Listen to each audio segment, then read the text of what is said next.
तो बच्चों ये आज का हमारा चैप्टर है some basic concept of chemistry और उसके कुछ बढ़िया क्वेश्चन मैं लेके आया हूँ टॉप 20 एमसीक्यू जो मुझे लगते हैं कि इम्पॉर्टेंट है। और जो बच्चे मुझसे बार बार जिन एमसीक्यू में मुझसे पूछते थे या फिर उससे मैं गलती करते थे वो सारे एमसीक्यू और सारी वैरायटी मैंने इन 20 क्वेश्चन में कवर करने की कोशिश करी है। तो बहुत बढ़िया क्वेश्चन है। क्वेश्चन को करने का यही तरीका है कि भाई आपको थोड़ा बहुत तो आता है, आप पॉज करो वीडियो और क्वेश्चन करके करने की कोशिश करो, और अगर नहीं होता है या फिर आपको चेक करना है फिर उसके बाद आप वीडियो को ऑन करके फिर से पूरा देखो। तो ट्राई करो, या तो देखो अगर नहीं आता हो तो एक बार पूरा वीडियो देख लो और फिर उसके बाद क्या करो, फिर उसके बाद वीडियो को रिवाइंड करो और क्वेश्चन नंबर 1 से फिर से चालू करो। लेकिन इस बार आपको क्वेश्चन बस पढ़ना है, अपना सोल्यूशन करना है और फिर देखो सही कर पा रहे हो कि नहीं। यहाँ से वीडियो देखने में तो सब अच्छा लगता है कि हाँ भाई क्वेश्चन बन रहा है, अरे बन किससे रहा है, बन तो मेरे से रहा है, आपसे नहीं बन रहा है। तो वीडियो पॉज करो और खुद से करके देखो। सिर्फ वीडियो देखना ही पढ़ाई नहीं है। आप लोगों को ऐसा लगता है कि बस वीडियो देखते रहो हो जाएगा, नहीं हो पाएगा, एग्जाम में आपको करना पड़ेगा। ठीक है, तो अब यहाँ पर some basic concept of chemistry, इसमें सबसे पहला टॉपिक है mole concept, percentage composition, concentration term, stoichiometry, limiting reagent. जो मुझे इंपॉर्टेंट टॉपिक लगते हैं वो है stoichiometry, limiting reagent. Concentration term भी इंपॉर्टेंट है क्योंकि सोल्यूशन चैप्टर में पूरा कॉन्सेंट्रेशन टर्म आता है। और मोल कॉन्सेप्ट तो ऐसा कॉन्सेप्ट है पूरी फिजिकल केमिस्ट्री में आता ही आता है, हर जगह आता है मोल कॉन्सेप्ट। तो मोल कॉन्सेप्ट बहुत इंपॉर्टेंट है। मोल एक ऐसा कॉन्सेप्ट है जो हर चैप्टर में आएगा और फिजिकल केमिस्ट्री मोल के बिना पॉसिबल है ही नहीं। अगर आपने मोल को ढंग से समझ लिया तो फिजिकल केमिस्ट्री में आपको दिक्कत बहुत कम आएगी। हाँ, तो अगला सवाल, पहला सवाल, mole concept, 1 litre of a gas. देखो मोल कॉन्सेप्ट का मैंने आपको एक फॉर्मूला बताया है। मोल होता है wait divided by molecular wait, volume divided by 22.4 और मॉलिक्यूल डिवाइडेड बाई Na की वैल्यू फिक्स है 6 × 10⁻23। मॉलिक्यूलर वेट आप निकाल लोगे तो नीचे वाली तीनों टर्म आपको पता है, ये देगा ये पूछेगा, ये देगा ये पूछेगा, ये देगा ये पूछेगा, ये देगा ये पूछेगा, नहीं तो मोल पूछ लेगा। ये फॉर्मूला आप याद रखो। अब देखो ज्यादा से ज्यादा मॉलिक्यूल पूछेगा, मॉलिक्यूल नहीं पूछेगा तो एटम पूछेगा, और एटम नहीं पूछेगा तो इलेक्ट्रॉन या प्रोटॉन पूछेगा। सवाल इसी पर बेस्ड आते हैं। मतलब सिर्फ इतना आपको याद रखना है मोल कॉन्सेप्ट में, सिर्फ इतना। इलेक्ट्रॉन प्रोटॉन के थोड़े बहुत मास, 1 AMU क्या होता है, ग्राम पर मोल क्या होता है, ये याद रखना बाकी। तो इसके बेस पे आप मोल कॉन्सेप्ट के सारे क्वेश्चन कर लोगे। अब देखो यहां पर क्या है, ये फार्मूला लगने वाला है। मॉलिक्यूल की तो बात कर ही नहीं रखना। Weight divided by molecular weight is equal to volume divided by 22.4। क्या दिया है 1 लीटर, ये वॉल्यूम दिया है 1 लीटर। कोई एक और चीज देनी पड़ेगी, क्या दी है उसने, वेट दिया है, ठीक है। अब क्या निकालेंगे, मॉलिक्यूलर वेट ही निकालेंगे। अरे बहुत आसान है चीजें, आप फॉर्मूला लिखो, कोई भी 3 चीजें वो आपको दे देगा, एक अननोन रहेगा। ठीक है, तो यहां पर वॉल्यूम 1 डिवाइडेड बाई, चलो 1.16 वेट, मॉलिक्यूलर वेट निकालना है, वॉल्यूम डिवाइडेड बाई 22.4, इसको मल्टीप्लाई कर दो तो मॉलिक्यूलर वेट कितना हो जाएगा 26। लेकिन यहां मॉलिक्यूलर वेट नहीं दिए, एक स्टेप और बढ़ा दिया कि भाई अब देखो किसका मॉलिक्यूलर वेट 26 है। तो यहां पर जो एसिटाइलिन है 12 2 24 + 2 26, तो एसिटाइलिन का मॉलिक्यूलर वेट 26 है। The total number of proton in 10 gram of calcium carbonate. अभी मैंने क्या बताया था, सबसे पहले मोल, फिर मॉलिक्यूल, और मॉलिक्यूल से 2 रास्ते हैं, एटम, इलेक्ट्रॉन। ठीक है, तो सबसे पहले अपन को मोल निकालना है। मोल क्या होता है, wait divided by calcium carbonate molecular weight. तो मोल होता है wait divided by molecular weight 100, तो मोल कितने आ गए 0.1। फिर मॉलिक्यूल कितने आ जाएंगे 0.1 इंटू Na। एक मोल में इतने मॉलिक्यूल, तो इतने मोल में इतने मॉलिक्यूल। अब एक मॉलिक्यूल में प्रोटॉन निकाल लेते हैं, ठीक है, तो इतने मॉलिक्यूल से मल्टीप्लाई कर देंगे तो टोटल प्रोटॉन आ जाएंगे। तो कैल्शियम कार्बोनेट में प्रोटॉन कैल्शियम में कितने प्रोटॉन है?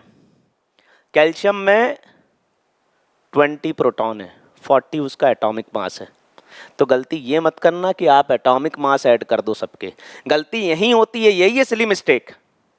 हमको क्या है कि गलत नहीं करना है, क्या गलती होती है, कहाँ गलती होती है, वैसे क्वेश्चन मैंने निकाल के दिए कि भाई आप जहाँ जहाँ गलती करने वाले हो अगर उसको आप फिल्टर कर लो तो मार्क्स आपके काफ़ी बढ़ सकते हैं। कैल्शियम कार्बोनेट, कैल्शियम का मास कितना है? 20। मास नहीं, एटॉमिक नंबर लेना पड़ेगा, नंबर ऑफ प्रोटॉन। कार्बन का 6, ऑक्सीजन का 8 3 जा 24, सबको ऐड करोगे कितना आ जाएगा? 50। तो भाई इंटू 50 कर दो, ये 10 हटाओ, 6 5 जा 30, 3 इंटू 10⁻²4, 3 इंटू 10⁻²4 ये रहा सी। The mass of one molecule of carbon dioxide is, ये बहुत अच्छा क्वेश्चन है। एक मॉलिक्यूल का मास निकालो। देखो अभी हमने क्या निकाल लिए? प्रोटॉन निकाल लिए, ठीक है। अब एक मॉलिक्यूल का मास पूछ रहा है। सबसे पहले कार्बन डाइऑक्साइड का मास होता है 44 ग्राम पर मोल। अब इस यूनिट को समझना, ग्राम पर मोल क्या होता है। देखो ग्राम पर मोल मतलब एक मोल CO2 का मास 44 ग्राम है, तो CO2 का मास है 44 ग्राम पर मोल। इसका मतलब 1 मोल CO2 मॉलिक्यूल का मास 44 ग्राम है। इसका मतलब 6 इंटू 10⁻23 CO2 मॉलिक्यूल का मास 44 ग्राम है। एक मोल CO2 मॉलिक्यूल का मास 44 ग्राम है, इसका मतलब 6 इंटू 10⁻23 CO2 मॉलिक्यूल का मास 44 ग्राम है। तो 1 CO2 मॉलिक्यूल का मास 44 डिवाइडेड बाई 6 इंटू 10⁻23 ये होगा 6 6 जा 36, 6 7 जा 42, तो 7 इंटू 10⁻⁻23 यही होगा। देख के भी बता सकते हो, करने की जरूरत नहीं थी, क्योंकि एक मॉलिक्यूल का मास इसी रेंज में आता है। ये आएगा नहीं, ये आएगा नहीं, ये तो हो ही नहीं सकता।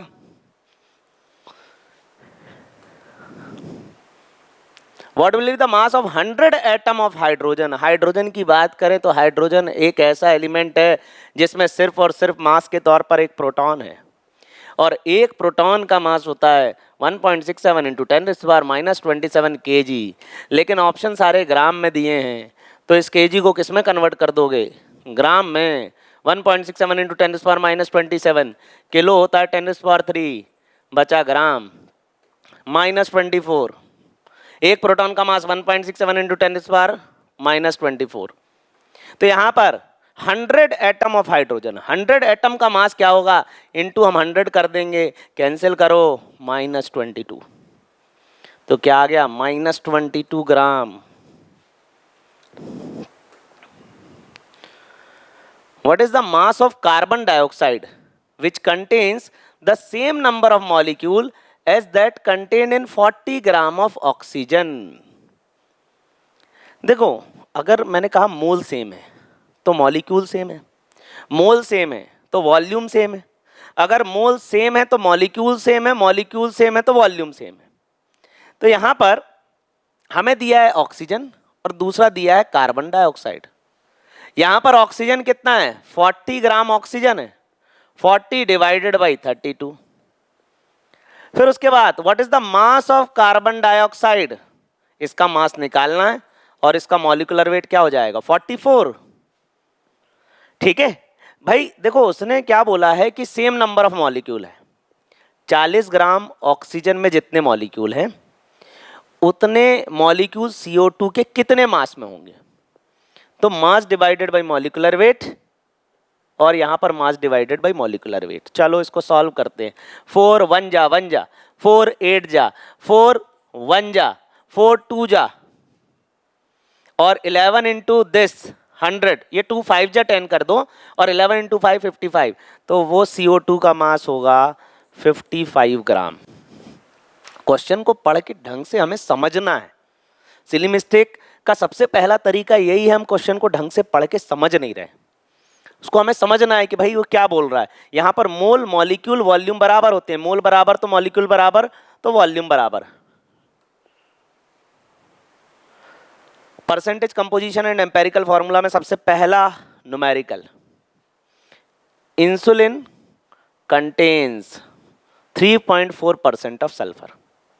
अब देखो ये जो है ना, जैसे उसने किसी चीज़ का परसेंटेज दे दे, तो परसेंटेज का जो फॉर्मूले होते हैं, जो 7th 8th की मैथ्स में आप लोग पढ़ते होंगे, परसेंटेज निकालना और वो सब, तो ये वहीं का फॉर्मूला है। अच्छा, जैसे इसको अपन ऐसा देखें कि कैल्शियम कार्बोनेट में कैल्शियम का परसेंट 40% है, तो 40/100 mass of calcium carbonate mass of CaCO3 is equal to mass of calcium that is equal to 40। Calcium का मास भी 40 है, ठीक है।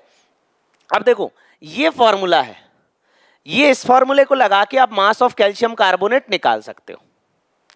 अब करना क्या, ये 40 गया, ये 100 इधर चला गया, तो मास ऑफ कैल्शियम कार्बोनेट कितना हो गया, 100, और 100 ही तो होता है। बस वैसा ही ये परसेंटेज वाला फॉर्मूला हमें यहां निकालना है। अब बच्चे पूछते हैं मुझसे कि सर ये इंसुलिन का मॉलिक्यूलर वेट क्या है। यह इंसुलिन का मॉलिक्यूलर वेट नहीं निकालना, आप यहां पर देखो इंसुलिन का मॉलिक्यूलर वेट आपको दिया नहीं जाएगा, आप निकाल रहे हो, क्योंकि इसका कोई फॉर्मूला ही नहीं है। जब से मैं बोलूं क्लोरोफिल का फॉर्मूला, तो क्लोरोफिल का कोई फॉर्मूला होगा भी तो अपन को याद कैसे होगा, वो देना पड़ेगा। तो यहां पर 3.4% सल्फर, तो 3.4/100 into molecular weight of insulin is equal to mass of sulphur that is equal to 32। और इसको सॉल्व करो, इंसुलिन का molecular weight 100 into 32, 3200 divided by 3.4, और इसको आप डिवाइड करोगे तो ये आएगा 9, 4 और 1, तो 941 ग्राम पर मोल ये इंसुलिन का मॉलिक्यूलर वेट आएगा। तो अगर परसेंटेज दिया हो तो इस तरीके से करना है हमें। The percentage of nitrogen in urea, तो सबसे पहले यूरिया का फॉर्मूला पता होना चाहिए, C डबल बॉन्ड हो NH2 एंड NH2, ये यूरिया का फॉर्मूला है। अब परसेंटेज ऑफ नाइट्रोजन अगर हमें निकालना है यूरिया में, तो mass of nitrogen divided by mass of urea into 100, तो नाइट्रोजन का मास कितना हो जाएगा, 7 और 7 कितना, भैया 14 और 14 कितना हुआ, 28। यूरिया का मास कितना हो जाएगा, 60 इंटू 100। इसको सॉल्व कर लेते हैं, ये 0 ये 0, ये 2 3 जा 6, ये 2 5 जा 10, और 3 9 जा 27, 9 5 जा 45, 45 46 के आसपास, ये टिक कर दो। ये परसेंटेज ऑफ नाइट्रोजन आ गया यूरिया में। किसी का भी परसेंटेज निकालना है, जैसे मान लो ऑक्सीजन का निकालना होता तो मैं करता ऑक्सीजन का mass divided by total mass. Concentration term के सवाल। अब कॉन्सेंट्रेशन टर्म मतलब molarity, molality, mole fraction, normality, इनके बारे में अपन को पढ़ना है। Dilute 1 litre 1 molar H2SO4। अब देखो डाइल्यूशन ऑफ एसिड की बात कर रहे हैं तो फॉर्मूला क्या होगा, M1V1 इक्वल टू M2V2। हम एसिड को डाइल्यूट करने की बात कर रहे हैं, तो M1 क्या है 1 और V1 क्या है 1, तो चलो M1V1, अब M1 हो गया 1 और V1 हो गया 1। अब M2 निकालना है और V2, dilute 1 litre 1 molar H2SO4 solution by 5 litre, by 5 litre मतलब फाइनल वॉल्यूम क्या हो गई, 5 नहीं होगी, बाय 5 लीटर मतलब 1 लीटर में 5 और डाल दिया तो क्या हो गया 6 लीटर। बस यही बात, अगर वो बोलता डाइल्यूटेड टू 5 लीटर तब V2 5 लीटर होता। ध्यान से सुनना मेरी बात को, यहीं पर क्वेश्चन की लैंग्वेज को समझना है। अगर उसने बोला डाइल्यूटेड टू 5 लीटर मतलब डाइल्यूट करके उसको 5 लीटर कर दिया गया है, लेकिन डाइल्यूटेड बाय 5 लीटर मतलब 6 लीटर हो गया है, क्योंकि 1 लीटर तो पहले से था। चलो अब यहां 6 लिख देते हैं, तो M2 क्या आ जाएगा 1/6। अब देखो उसने क्या पूछा, उसने पूछी नॉर्मेलिटी, और नॉर्मेलिटी क्या होता है, यहां तो मोलैरिटी आया, तो नॉर्मेलिटी होता है molarity into valency factor. H2SO4 का वैलेंसी फैक्टर 2 हाइड्रोजन आयन देगा, वैलेंसी फैक्टर 2, मोलैरिटी 1/6, ये हो जाएगा 1/3, मतलब 0.33। कॉन्सनट्रेटेड H2SO4, अगला सवाल बहुत अच्छा सवाल है। Concentrated H2SO4 has density of 1.98 ग्राम पर ml एंड 98% H2SO4। अरे यहाँ परसेंटेज दिया है, यहाँ डेंसिटी दी है। परसेंटेज और डेंसिटी जब भी दे, मोलैरिटी का फॉर्मूला याद रख लो, percentage into density into 10 divided by molecular weight. बहुत इंपॉर्टेंट है, एनसीईआरटी में भी ऐसे 2-3 क्वेश्चन है। तो मोलैरिटी हो जाएगा परसेंटेज 98, डेंसिटी 1.98 इंटू 10, और H2SO4 का मॉलिक्यूलर वेट क्या होगा 98। H2SO4 98 होता है, ये कैंसिल करा और क्या आ गया 19.8। जैसे ही आपने देखा 19.8, इसको टिक लगा दिया, और इसको टिक लगा दिया तो ये गलत हो गया। क्यों गलत हो गया? अरे भाई ये मोलैरिटी है, हमें पूछी क्या है नॉर्मेलिटी, नॉर्मेलिटी पूछ रहा है, नॉर्मेलिटी। ठीक है, तो नॉर्मेलिटी क्या होता है मोलैरिटी इंटू वैलेंसी फैक्टर। तो मोलैरिटी कितना है 19.8, वैलेंसी फैक्टर H2SO4 का 2, क्या हो जाएगा 39.6। बस यही गलतियां नहीं करनी है। With 63 gram of oxalic acid, ये वेट दिया है, मॉलिक्यूलर वेट दिया है, दोनों को डिवाइड करके मोल निकाल लेंगे। चलो निकाल ही लो, 63/126 ये हो गया मोल, मोल आ गया 1/2। How many litres of N/10? अरे नॉर्मेलिटी दी है, नॉर्मेलिटी होता है molarity into valency factor. Normality कितनी दी है 1/10, मोलैरिटी क्या होता है मोल पर लीटर। मोल कितना है 1/2, वॉल्यूम है 1 litre, valency factor oxalic acid का वैलेंसी फैक्टर अरे 2 है, ये 2 गया, वॉल्यूम क्या हो गया 10 लीटर। टिक करो 10 लीटर। फॉर्मूले को देखो, फॉर्मूले को एक्सपांड करके नहीं लिखोगे समझ में नहीं आएगा क्या करना है। जैसी उसने नॉर्मेलिटी दी, नॉर्मेलिटी एक बड़ा फॉर्मूला है, molarity into valency factor. Molarity मतलब मोल अपॉन लीटर, मोल होता है वेट अपॉन मॉलिक्यूलर वेट, तो वही एक्सपांड करके हमने लिख दिया उसे। The molarity of solution this having, बहुत अच्छा क्वेश्चन है। अरे भाई यहां पर अपने को ग्राम पर एमएल, ग्राम पर एमएल किसकी यूनिट है बताओ? डेंसिटी की। अगर आपको डेंसिटी दे, ठीक है, आपको अगर डेंसिटी दे तो आप मोलैरिटी निकाल सकते हो। समझना कैसे, ये ग्राम पर एमएल है, यहां क्या दिया है 10.6/100। अब इस ग्राम पर एमएल को हमें किस में कन्वर्ट करना, मोल पर लीटर में। तो ये जो एमएल है इसको लीटर में कन्वर्ट करना है, लीटर में कन्वर्ट करना है। तो देखो एक तरीका और मैं बताता हूं आसान, कि इसको 2 और 2 से मल्टीप्लाई कर दो तो हो जाएगा 1000 ml, और 1000 ml क्या होता है 1 लीटर, ठीक है। और 2 इंटू 10.6 ये ग्राम, और 1000 ml मतलब 1 लीटर अपॉन लीटर लिख दो, ठीक है। अब ये वेट है, वेट को मोल में कन्वर्ट करना है। वेट की यूनिट ग्राम, मॉलिक्यूलर वेट की ग्राम पर मोल, वेट की यूनिट ग्राम, मॉलिक्यूलर वेट की ग्राम पर मोल, ग्राम से ग्राम कैंसिल, क्या आ जाएगा मोल आ जाएगा।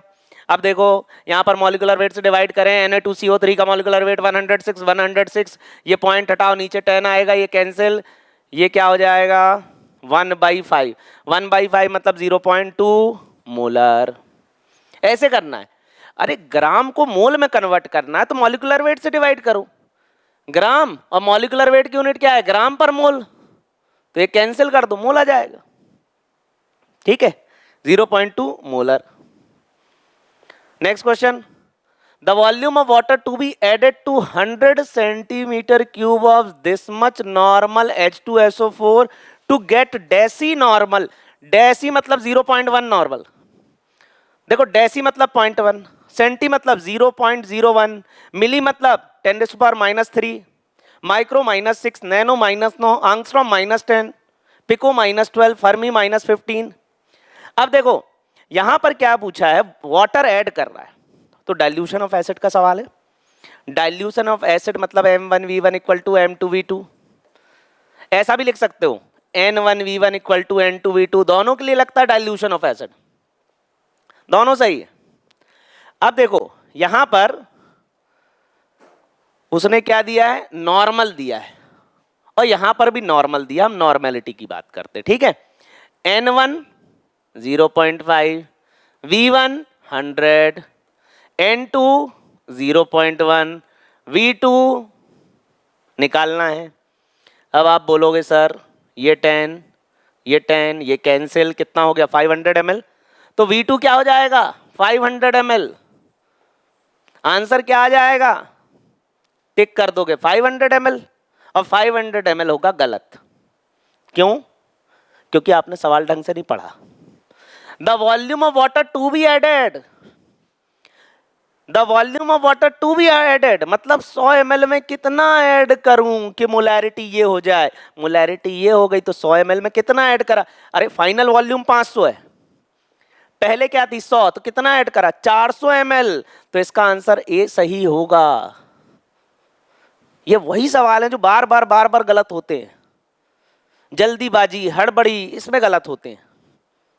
क्वेश्चन आपको एक बार टिक करने, एक बार सर्कल लगाने से पहले, गोला कर लगाने से पहले एक बार क्वेश्चन को थोड़ा सा फिर से देख लो कि जो आपने सॉल्व करा है ये वही है जो पूछ रहा है।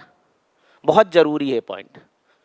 देखो फॉर्मूला सबको आता है, वैल्यू सब पुट कर देते हैं, कैलकुलेशन भी आधे से ज़्यादा लोग कर लेते हैं, लेकिन पॉइंट ये है कि कैलकुलेशन के बाद वो ये जो इस तरह के थोड़ा सा ट्रिकी क्वेश्चन है उनको हमें ध्यान से पढ़ना है, उनकी लैंग्वेज को समझना है।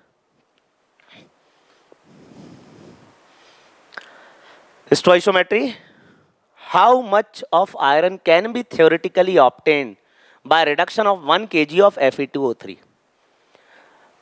अब मुझसे इसमें बच्चे बोलते सर इसका रिडक्शन कैसे करें, अरे भाई इसका रिडक्शन करोगे, इसका 1 मोल रिड्यूस करोगे 2 मोल आयरन बनेगा, बस इतना ही याद रखना है, हमें स्टोइशियोमेट्री में इतना ही काम आएगा, ठीक है। अब उसने बोला 1 kg, 1 kg मतलब 1000 ग्राम। आयरन का मास अब तक 56, आयरन का मास 56, सिल्वर का 108 याद कर लो, गोल्ड का 197, मरकरी का 200, कॉपर का 63.5, जिंक का 65, बस इतना ही काम आएंगे, और बाकी 1 से 30 तक तो याद रखना ही है। अब ये 1000 ग्राम आयरन का क्या है 56, तो Fe2O3 का मॉलिक्यूलर वेट निकाल लेते हैं, क्योंकि वेट अपॉन मॉलिक्यूलर वेट मोल होता है। स्टोइशियोमेट्री को 4 स्टेप में करना है, रिएक्शन लिखना है, बैलेंस करना है, मोल्स निकाल ले। अब जैसे इस रिएक्शन को बैलेंस करना चाहते हो, थ्राइस कार्बन डाल दो और यहाँ थ्राइस CO निकाल दो, रिएक्शन बैलेंस हो गई। रिएक्शन लिख ली, बैलेंस कर ली, मोल्स निकाले क्या, नहीं पहले मोल्स निकालो, अब और उसके बाद लगाना है स्टोइशियोमेट्री। देखो इसका 1 मोल इसके 2 मोल बना रहा है, इसका 1 मोल इसके 2 मोल बना रहा है, यही है स्टोइशियोमेट्री। तो अब देखो 1000 Fe2O3 ये क्या हो जाएगा 56 × 2, मॉलिक्यूलर वेट लेना है, ऑक्सीजन का 16, 16 3 जा 48, 6 2 जा 12, 5 2 जा 10, 11, 111 प्लस 40, 112 प्लस 48, तो ये हो जाएगा 160, ठीक है। तो ये अपने पास मोल आ गए। अरे इसका 1 मोल तो इसका 2 मोल, इसका 1 मोल इसका 2 मोल, इसके 1000 अपॉन 160 इसके इतने मोल, तो आयरन के इतने मोल, मोल की कैलकुलेशन उसके नीचे, इसके इतने मोल आ जाएंगे 0 0, है ना। अब देखो 100 बाई ये 2 8 जा 16, ये 8 जा, इतने मोल आ गए। लेकिन पूछा क्या है, वेट, यूनिट देखो वेट पूछा है। तो अब हम क्या करेंगे, ये 100 बाई 8 और वेट डिवाइडेड बाई आयरन का एटॉमिक वेट कितना 56, ये लो 56, 8 7 जा 56, ये 7 इधर हो जाएगा, क्या हो जाएगा 700 ग्राम। अच्छा क्वेश्चन है। तो रिएक्शन लिखी, बैलेंस करी, मोल्स निकाले, स्टोइशियोमेट्री लगाई, और बाद में क्या पूछा है, आयरन का मास पूछा है, how much of iron can be theoretically obtained, 700 ग्राम।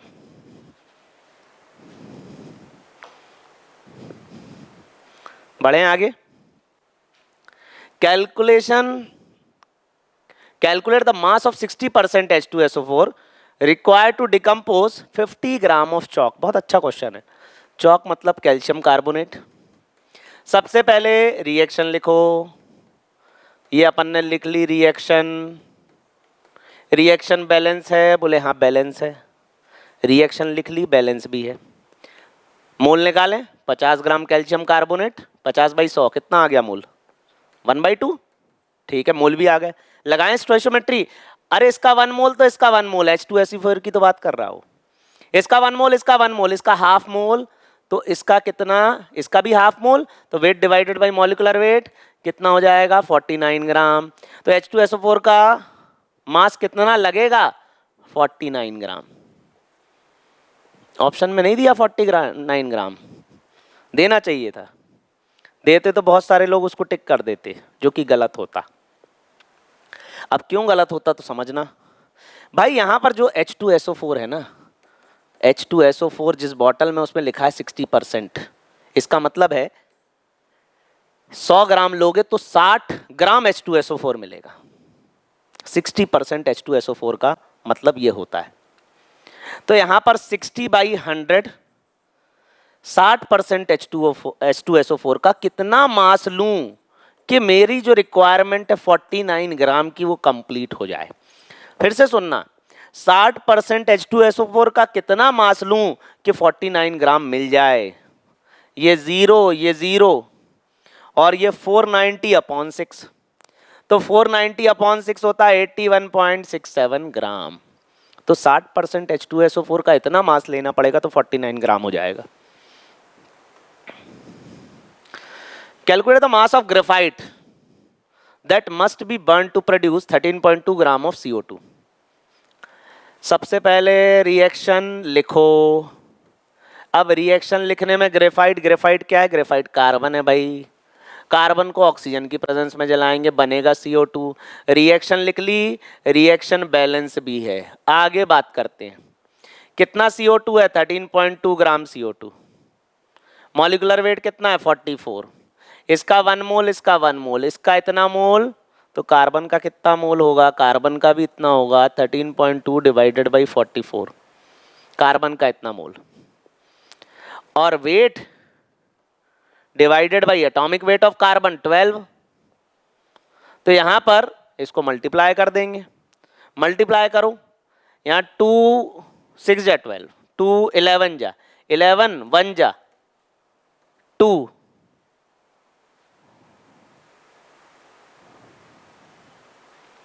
2 6 जा 12, 2 2 जा, हाँ, फिर 2 3 जा 6, 2 11 जा, फिर 11 ये, हाँ। फिर से करके देख लो, फिर से कर लेते हैं। ये इतना मोल आएगा, ये क्लियर है। इसका 1 मोल, इसका 1 मोल, तो इसके इतने मोल, तो इसका भी इतना मोल। मोल क्या होता है? वेट डिवाइडेड बाई कार्बन का एटॉमिक वेट कितना? 12 है। तो यहाँ 4 से कैंसिल करो, 4 3 जा 12, 4 11 जा 11, 1 जा 11, बचा 2, तो 11 2 जा 22, 3 को मल्टीप्लाई करो, 3.6 gram, option B. The drain cleaner Drainex, ये क्वेश्चन बार बार आता है। बस आपको ना सिर्फ एक सिंपल सी बात याद रखनी है कि 2 मोल एल्यूमिनियम प्रोड्यूसेस 3 मोल हाइड्रोजन। बस इतना याद रखना है। एल्यूमिनियम और NaOH की रिएक्शन में ऐसा होता है, 2 मोल एल्यूमिनियम प्रोड्यूसेस 3 मोल हाइड्रोजन। अब रिएक्शन लिख ली, रिएक्शन बैलेंस है, इतना ही अपने काम का है। फिर उसके बाद उसने बोला है 0.15 ग्राम ऑफ एल्यूमिनियम, तो इसका मास क्या दिया? 0.15 ग्राम, ये वेट दिया है। अब इसका मॉलिक्यूलर वेट हो जाएगा 27, तो इसके क्या आ गए? मोल। अरे एल्यूमिनियम का ही वेट लेना, 2 से मल्टीप्लाई मत कर देना, वो अपन स्टोइशियोमेट्री में यूज करेंगे। एटॉमिक वेट मतलब एटम का ही रखना, मॉलिक्यूलर वेट मतलब पूरे मॉलिक्यूल का ही रखना। मॉलिक्यूल के आगे कुछ है तो ये नहीं उससे मल्टीप्लाई करके रख दिया, ठीक है। अब यहां पर मोल कितने हो जाएंगे?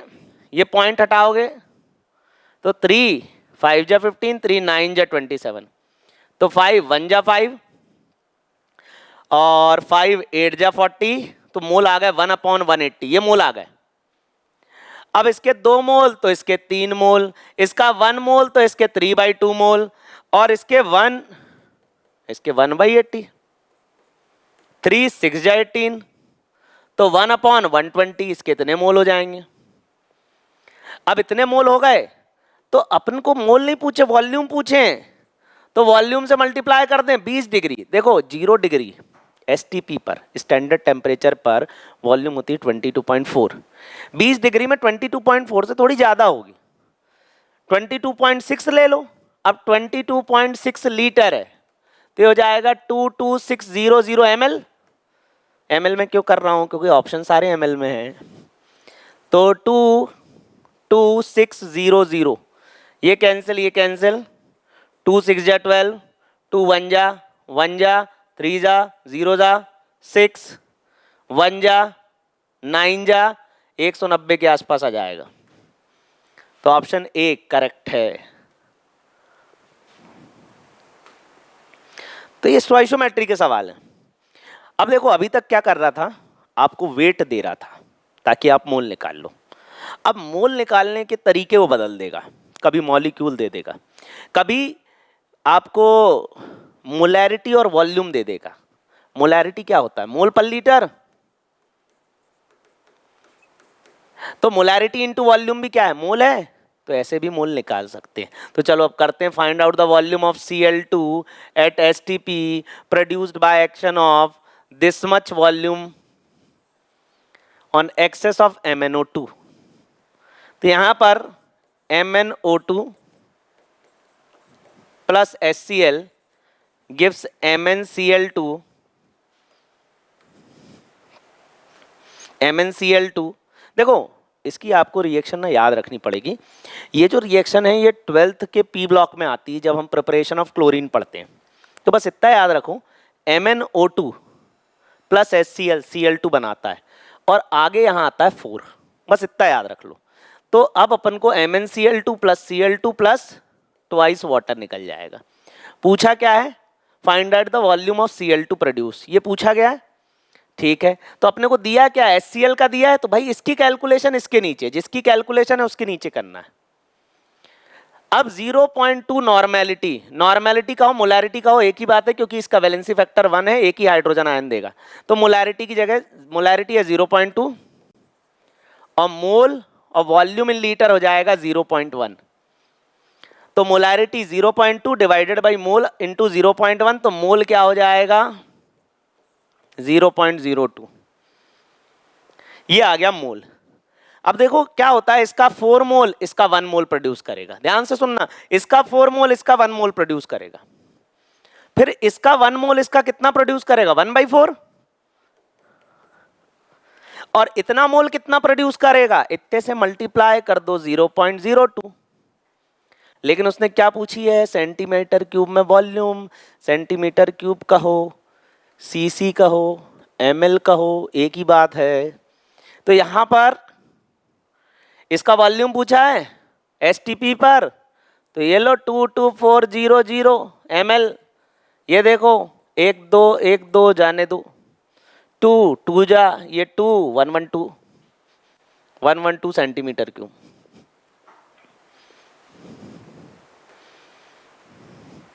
अब अगला सवाल है लिमिटिंग रिएजेंट, और लिमिटिंग रिएजेंट के सवाल में करना क्या है, देखो लिमिटिंग रिएजेंट के सवाल में दोनों रिएक्टेंट देता है। अभी तक आपको क्या दे रहा था, एक रिएक्टेंट दे रहा था, ठीक है। अभी आपको दोनों रिएक्टेंट देगा, और दोनों रिएक्टेंट में ऐसा तो नहीं होगा कि ए और बी ए पूरी तरह रिएक्ट करके सी और डी बना लेंगे या प्रोडक्ट बना लेंगे, कुछ ना कुछ रिएक्टेंट बच जाएगा, और कोई ना कोई रिएक्टेंट ऐसा होगा जो रिएक्शन में पहले खत्म होके रिएक्शन को रोक देगा, और ऐसे रिएजेंट को हम कहेंगे लिमिटिंग रिएजेंट। तो देखो क्या बना कितना बना, क्या बचा कितना बचा, और क्या लिमिटिंग रिएजेंट है। 3 तरह के सवाल लिमिटिंग रिएजेंट से बनते हैं। करते हैं इन सवालों को। चलो सबसे पहले ये जैसे रिएक्शन दी गई है, तो Zn plus twice HCl gives ZnCl2 plus H2, ऐसी रिएक्शन दी है। रिएक्शन बैलेंस है, हाँ रिएक्शन बैलेंस है। रिएक्शन लिखना है, बैलेंस करना है, मोल्स निकालना है, 3 स्टेप इसमें भी सेम है। चलो मोल्स की बात करते हैं, मोल्स भी दिए हैं। जिंक कितना दिया 0.30, ये लो 0.30, ये कितना दिया है 0.52। अब देखो सुनना, ये रिएक्टेंट है, ये खत्म होगा, जिंक का 1 HCl के 2 मॉलिक्यूल जाएंगे तो इसका एक और इसका एक मॉलिक्यूल बनेगा। फिर से सुनना, इसका एक इसका 2 जाएगा तो इसका एक और इसका एक बनेगा। तो 0.30 minus x, 0.52 minus 2x, this is x and x। ये ऐसा हो गया, ठीक है। अब हम बात करते हैं x कैसे निकालें। अब देखो, यहां लिखो जिंक और यहां लिखो HCl, आगे लिखो 2। x कैसे निकालना है? अगर x पता चल गया ना, अच्छा x आएगा मोल की फॉर्म में, अगर x निकाल दिया तो क्या बना, कितना बना, क्या बचा, कितना बचा और क्या लिमिटिंग रिएजेंट, सब निकल आएगा। तो x कैसे निकालना है, बहुत इंपॉर्टेंट पॉइंट है। सबसे पहले जिंक के इनिशियल मोल 0.30, HCl के इनिशियल मोल 0.52, जिंक के इनिशियल मोल 0.30, इसके 0.52। आपको कुछ नहीं करना, इसकी जो स्टोइचोमेट्री है उससे डिवाइड कर देना, ये देखो, और जो कम आएगा वो x होगा, जो कम आएगा वो लिमिटिंग रिएजेंट होगा, और x की वैल्यू भी यहां से आ जाएगी। अब देखो ये 0.30, ये क्या आ जाएगा 0.26, क्या कम है? अरे यही तो कम है, ये स्टोइचोमेट्री से डिवाइड कर दिया। यहां की स्टोइचोमेट्री 1 थी, यहां 2 थी, ये देखो मोल कोफिशिएंट से डिवाइड करने के बाद ये आया, तो यही x है, तो लिमिटिंग रिएजेंट तो हो जाएगा HCl। How many moles of H2 is produced, लेकिन वो पूछ रहा है हाइड्रोजन कितना प्रोड्यूस हुआ, कितना 0.26 मोल। मोल क्या होता है? Weight. How many moles of H2 produced, mole ही तो पूछा है, वेट निकालने की जरूरत नहीं। 0.26 आंसर, इसका आंसर डी होगा। तो ऐसे करना है, देखो ये इक्वेशन, ये इनिशियल मोल है, ये इक्विलिब्रियम मोल है, और बस उसके बाद x निकालने का तरीका ये है, जो कम होगा वो x होगा, वो लिमिटिंग रिएजेंट होगा। आगे बढ़ते हैं। A mixture of 1 mole of Al, equation लिख देता हूं। यहां क्या दिया 1 मोल, ये ठीक है 1 मोल, ये कितना दिया 3 0, 1 minus 2x, 3 minus 3x and 2x, इसमें से 2x जाएगा, इसमें से 3x जाएगा, इसका क्या बनेगा 2x बनेगा। फिर उसके बाद हम आगे बात करते हैं लिमिटिंग रिएजेंट, एल्यूमिनियम ट्वाइस और Cl2 थ्राइस, यहां पर 1/2 और इसको हम बोलेंगे 3/3, ये हो गया 1/2, ये 3/3, क्या कम है? अरे यही कम है और यही x है, तो लिमिटिंग रिएजेंट क्या है? लिमिटिंग रिएजेंट एल्यूमिनियम है, ये लिमिटिंग रिएजेंट, तो क्या बचेगा Cl2 बचेगा। कितना बचेगा निकालना है, द मोल्स, मोल्स ही निकालने, कितने बचेंगे, तो x की वैल्यू हाफ है, तो Cl2 यहां पुट करें 3 माइनस 3 इंटू हाफ, तो ये क्या हो जाएगा 1.5, तो 3 माइनस 1.5 कितना बचेगा 1.5, तो Cl2 कितना बन जाएगा, कितना बच जाएगा 1.5 मोल बच जाएगा। ठीक है, तो बस देखो ये स्टोइचोमेट्री जो है ना, तुमको ध्यान रखना है इस स्टोइचोमेट्री का, ये 2 ये 3, क्योंकि ये यहां पर भी आएगी -2x -3x, और यहां डिवीजन में भी आएगी, तो जो कम होगा वो x होगा, जो कम होगा वो x होगा। तो क्या है इसका answer 1.5। Next question, magnesium plus half O2 gives MgO 1 ग्राम 0.28 ग्राम, मोल निकालें 1/24 और O2 का मास 32, ये 1/24 ऑलमोस्ट 1/25, तो ये हो जाएगा 0.04। इसको डिवाइड करें 28/32 इंटू 100, 7 4 4 7 जा 28, 4 8 जा 32, ये 7 ये 8.0, 8 8 जा 64, बचा क्या 60, 8 7 जा 56, ठीक है 8 ही ले लो अभी, ठीक है 8 8 जा 64, बचा क्या 6, 8 7 जा हाँ 0.87 अपॉन 100, तो 2 0 0.0087 ये लेना पड़ेगा। ठीक है, तो इसके आ गए 0.0087। अब देखो ये -x minus half x and this is x, x निकालने का तरीका मैंने बता रखा है भाई, ये 0.04 मोल था कौन, मैग्नीशियम, और O2 के आगे हाफ था 0.087, इसमें अपॉन 1, इसमें हाफ ये ऊपर चला जाएगा, ये हाफ ऊपर चला जाएगा, तो 8 9 मान लो, ये 0.00 है, सॉरी 0.00 मान लो, ये 9 है अप्रॉक्स, तो 9 2 जा 18 हो जाएगा, तो 0.018, तो भी 0.04 और 0.040 मान लो, और 0.018, ये 18, ये 40 है, तो ये ज्यादा है, तो लिमिटिंग रिएजेंट कौन होगा? O2। तो बचेगा क्या? मैग्नीशियम बचेगा। मैग्नीशियम बचेगा, और कितना बचेगा? देखो उसने पूछा है which reactant is left in excess and how much, कौन बचेगा? तो ऑक्सीजन बचेगा क्या? नहीं, नहीं ऑक्सीजन तो लिमिटिंग रिएजेंट, हटा दो दोनों, ऐसे ही टिक कर सकते हो। मैग्नीशियम का मास 1 ग्राम है, तो 1 ग्राम है, तो 5.8 ग्राम कैसे बचेगा? बच ही नहीं सकता। ठीक है, तो एक ही ऑप्शन बचता है, ऑप्शन है बी।